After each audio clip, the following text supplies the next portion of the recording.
পদ্মার তীর ঘেঁষে সীমান্তবর্তী বিস্তীর্ণ মাঠ জুড়ে চলছে ভুট্টার আবাদ। এসব ক্ষেতের মাটি থেকে কয়েক ফুট উপরে সারি সারি বিদ্যুতের তার। রাতভর তারে দেয়া হয় বিদ্যুতের সংযোগ। সন্ধ্যা হলেই সীমান্ত পার হয়ে দল বেঁধে আসে ভারতীয় বুনো শূকর। রাতভর নষ্ট করে চাঁপাইনবাবগঞ্জের শিবগঞ্জ উপজেলার সীমান্তবর্তী দুর্লভপুর ও মনাকষা ইউনিয়নের বিভিন্ন গ্রামের মাঠের ফসল। ভোরের আলো ফোটার আগেই আবারও সীমান্ত পার হয়ে ভারতে চলে যায় পশুর দল। স্থানীয়রা বলছেন, প্রথম দিকে খাবারে বিষ প্রয়োগ ও রাতভর জেগে জমিতে সাউন্ড বক্স বাজিয়েও কোনো কাজে আসেনি। এই কারণে বাধ্য হয়ে বিদ্যুতের ফাঁদ পাতা হয়েছে। এদিকে শূকরের আক্রমণে ফসল উৎপাদন ব্যাহত হচ্ছে বলে দাবি কৃষকের। সকালবেলা দেখি যে অনেক ভুট্টা আমার মেড়া মুচড়ে বন শহরে ইকে দেয়, তখন বিশ্বাস করলাম যে না আসলেতেই আছে। আরেকদিন দেখলাম দিনের বেলায় যে ভুঁয়ে এলাম, তো দেখছি 5-6টা বন শহর আমাকে দেখে পালিয়ে গেল।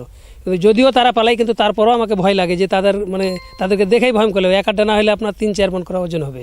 আমার এখানে ধরেন 1 বিঘা জমি আছে, তার মধ্যে ধরেন 10 কাঠা আপনার সব মুচড়া খাইয়া আপনার নষ্ট করেছিল। একসাথে দলবদ্ধ হয়ে আসছে আপনার 5টা 7টা 8টা করে দলবদ্ধ হয়ে আছে আপনার খাইছে যেমন তেমন ভেঙে দিয়েছিল মুচড়া ভেঙে। 20 বছরের মধ্যে ধরেন কি যে এর কারি বেশিটা খাই ক্ষতি। গতবার কম করেছিল, এর কার অনেক নেমেছে দেশে, কিছু থুইছে না, বাড়ি ঘরও এমন ব্যাপার হয়েছে, চলে গেছে। আমরা শেষ পর্যায়ে দেখুন যে বিপর্যয়ের মুখে তখন কারেন্টের ব্যবস্থা করেছি। কারেন্টের ব্যবস্থা করার পর একদিনকে একটা পড়লো, এই গতকালকে আবার আরেকটা পেয়েছি। তা আমরা রাত্রে এসআরআইতে নামাজ পড়ে এসে লাইন দিই, আবার এসআরআইতের পর যখন ফজরের নামাজ পড়তে গেল তখন এসে লাইনটা নিলি। তারপর খোঁজাখুঁজি করি, আজ আইলো কাল আইলো না, হয়তো আর একদিন আসে, এই ভূঁয়ে আজ ভাঙলে অন্য ভূঁয়ে আর একদিন ভাঙছে, এই অবস্থা আমাদের। মনে করেন যে বল খেলার মতন করে সবকে ভেঙে চুরমুচার করে তছনছ করে ফেলে দিয়েছে, কিছু করা গেছে না আপনার। তো কারেন্টের ব্যবস্থা করা গেছে এই মোটর থেকে আপনার, তাতে 2টা পড়েছে, একটা বাচ্চা একটা বড়, 2টা পড়েছে। একটা মোটামুটি 150 কেজির ওজন হবে একটা, আর একটা মোটামুটি হাঁকালাছে 30 থেকে 40 কেজি হবে। হয়তো নদী দিয়ে এসছে, এটা তো আমাদের পাশে সীমান্ত। তারপরে তো এখানে বন জঙ্গল আছে অর্ঘ এলাকায়, এই খাকসাপাড়া বলে এটাই, আর হয়তো এই থেকে এসছে, আর এখান দিয়ে এসছে প্রথমে এই যে ঠুটাপাড়া হয়ে এখান থেকে এসছে। যেদিন থেকে জমিটা ফুটেছে আমার, সেদিন থেকে ধরেন যে এই সোরা শিয়ালে ক্ষতি করতে লেগেছে।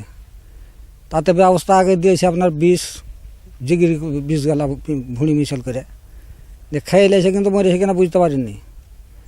তারপরে ব্যবস্থা যখন দেখুন হইল না, ক্ষতির সুর থামলো না, তখন আপনার এই তারের ব্যবস্থা নিয়েছি। ফসল বাঁচাতে শূকরের আক্রমণের শিকার হচ্ছেন অনেক কৃষক। বর্তমানে আতঙ্কে দিন কাটছে তাদের। 3-4 মাস আগে পদ্মা নদীর ধারা দিনের বেলা যাওয়ার পর 8-10 জন বা 15 জন মেলা ঘিরছিল। ঘেরার পরও যখন ওকে মারতে যায় ও নিজেই আক্রমণ করছে, 4-5 জনকে ক্ষতি করছে, অনেক টাকা খরচা হয়েছে তাদের পথে। জঙ্গলে তো অভাব নেই এখন বাবা রে। এখন যে আপনি যান মাঠের দিকে, নাহলে 2-400 দেখতে পাবেন বাবা। এখন এতে এরকম হয়ে আছে। ভুট্টা এবং আপনার কলা, এই যেগুলা কলা লাগাইছে এখন, এই লাগাইছে কার্তিক মাসে, এই কলাওয়ালা ওই যে ওখানে 50-60 বিঘা এক জায়গাতে করেছে আপনার কলা লাগাইছে, এবার করে দেখে বাদ করে দেখে বড় এলাকাতে, একবার বর্ডারের পাশে পিলারের কাছে থেকে। আমাদের এগুলোতে ধানেরও ক্ষতি করছে। প্রথমে আমাকে মাঞ্জাতে আক্রমণ করেছে, তারপর আমি পড়ে যাই নামুতে, তারপর আমার সারা শরীরের হাত খাই ক্ষতি করে। আমি তখন চিল্লাই, তখন মানুষজন আসে আমার ওখানে, তখন আমাকে মানুষজন উদ্ধার করে তখন আমাকে নিয়ে যায় রাজশাহী হাসপাতালে, সরকারি হাসপাতাল। আমি মাঠে গেছিলাম ঘাসকে জমিতে, আমলা বোনা আছে, ওই আমলার দেখে ঘুরে আসবো, ঘাস করবো, তার ভিতরে দেখতে পেলাম। তো একলাই আসি, তো তারপর যেতে পারেন দেখে তখন ফের ঘুরন দুধ দিয়ে ঘুরে তখন পালিয়ে এলাম। সোর দেখে, জানোয়ার দেখে মানুষকে একলাই বেরোতে আক্রমণ করতেছে সমানে। আমি গেছিলাম ধানের ক্ষেতে পানি দিতে, আমাকে এসে আক্রমণ করেছে। আক্রমণ করার পরে রাজশাহী মেডিকেলে ভর্তি হয়েছি, 5টা টিকে দিয়েছে।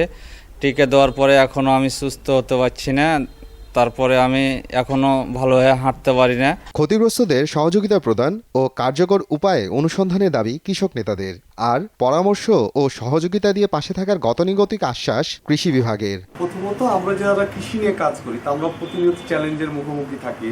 ফসল উৎপাদন হলে ফসলের ন্যায্য মূল্য পাই না, বা বিভিন্ন কারণে প্রাকৃতিকগত কারণে ক্ষতিগ্রস্ত। এবারটা কিন্তু ভিন্ন একটু, যেহেতু একেবারে সীমান্তবর্তী এলাকায়। প্রথমত আমাদের রাষ্ট্রীয়ভাবে এই ব্যবস্থাটা নেওয়া উচিত যে আমাদের ফসল পানিগুলো, যেহেতু আমরা ভারতে যেতে পারি না, ভারতের পানিরা এসে নষ্ট করছে, এটা বিজিবি এবং বিএসএফ দুজনেই কিন্তু এই জিনিসটা আলোচনা করে আমাদের সম্পদ রক্ষা করা উচিত। এটা একটা। আরেকটা হচ্ছে যে কৃষি বিভাগের দায়িত্ব, যেহেতু অনেক ক্ষতি হচ্ছে আমাদের, কৃষি বিভাগ যদি যে কৃষকের ক্ষতিগ্রস্ত হচ্ছে তাদেরকে কোনোভাবে প্রণোদনার আওতায় আনা বা তাদেরকে কোনো ধরনের সহযোগিতা করা গেলে এটা খুবই ভালো হয়। শিবগঞ্জ উপজেলা আসলে সীমান্তবর্তী এলাকা হিসেবে আমাদের দুইটা ইউনিয়ন আছে, মনাকষা, দুর্লভপুর এবং আরও একটা আছে বিনোদপুর। তো এখানে সীমান্ত অনেক জায়গায় আছে তার কাটার বেড়াটা নাই। তো রাতের বেলায় বন্য শুকুর সহ অন্যান্য প্রাণীগুলো আসে। তো ওর কাছাকাছি যেগুলো ফসল থাকে সেখানে কিন্তু তারা যেহেতু দল বেঁধে আসে, যতটুকু না তারা খায় তার চেয়ে বেশি নষ্ট করে। তো সেক্ষেত্রে মূলত বন্য শুকুরেই আসে এবং তারা সাইজও বলো এবং পাল আকারে আসে। তো এবছর যেহেতু আমাদের ভুট্টার ভালো ফলন হয়েছে, এখন পর্যন্ত আশা করা যায় গ্রোথ আমাদের খুবই ভালো আছে, আশা করি ফলনও ভালো হবে।